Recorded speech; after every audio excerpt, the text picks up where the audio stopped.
Indian super ലീഗും കേരള ബ്ലാസ്റ്റേഴ്സുമായി ബന്ധപ്പെട്ട ഏറ്റവും പുതിയ വിവരങ്ങളാണ് ഈ ഒരു വീഡിയോയിലൂടെ നമ്മൾ പറയുന്നത്.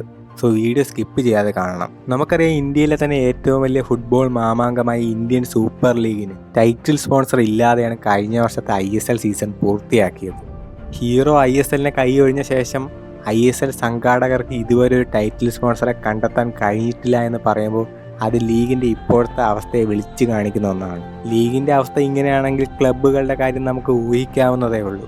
ഇപ്പോൾ ഒടുവിൽ കിട്ടുന്ന വിവരങ്ങളനുസരിച്ച് ഇന്ത്യൻ സൂപ്പർ ലീഗിൻ്റെ സ്പോൺസറായി കർണാടകയിലെ ഏറ്റവും വലിയ ഡയറി കമ്പനി ആയിട്ടുള്ള നന്ദിനിയാണ് എന്നുള്ളതാണ്. നന്ദിനി ISLൻ്റെ ടൈറ്റിൽ സ്പോൺസർ അല്ല എന്ന് തന്നെയാണ് ഇതുവരെ കിട്ടുന്ന വിവരം. ലീഗിലെ മറ്റ് സ്പോൺസറിനെ പോലെ തന്നെ ഒരു സ്പോൺസർഷിപ്പ് മാത്രമാണ് ഇപ്പോൾ നന്ദിനിക്ക് കിട്ടിയിരിക്കുന്നത്. അപ്പോഴും ISLൻ്റെ ടൈറ്റിൽ സ്പോൺസറിൻ്റെ കാര്യത്തിൽ യാതൊരു വിവരവും വന്നിട്ടില്ല എന്നാണ് മറ്റൊരു നിരാശപ്പെടുത്തുന്ന കാര്യം. രണ്ടാമത്തെ ഒരു അപ്ഡേറ്റ് എന്തെന്നാൽ, ബ്ലാസ്റ്റേഴ്സിൻ്റെ പുതിയ ടൈറ്റിൽ സ്പോൺസറിൻ്റെ ഡീൽ ഇപ്പോൾ കംപ്ലീറ്റ് ആയിട്ടുള്ളതാണ്.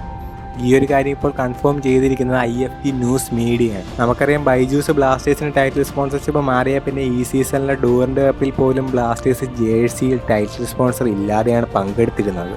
ബ്ലാസ്റ്റേഴ്സിൻ്റെ ചരിത്രത്തിൽ തന്നെ ഈ ടൈറ്റിൽ സ്പോൺസർ ഇല്ലാതെ പങ്കെടുക്കുന്നത് ഇത് ആദ്യമായിട്ടാണ്.